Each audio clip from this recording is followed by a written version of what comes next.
Okuyayım sana. Okuma. Okumayayım. Niye? Yüreğin tutuluyor. Aklım bağlı sende. Yüreğim tutulur okumadın.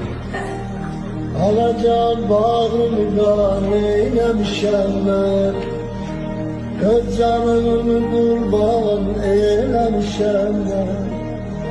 İki kelime danıştım ayrıldım benden. Kalbimi şuur eledi şirin dilleri. Anacan bağrına alır, anacan başına gülüp koy dolanım ben.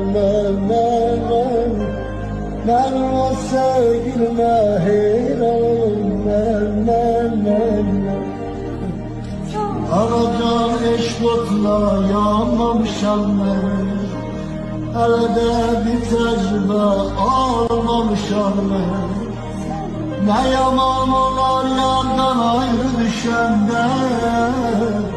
Orada yatsı yaman kalmamışam. Anacan alın, anacan boş verin, koy dolanım ben. Benim o sevgilime hayranım ben.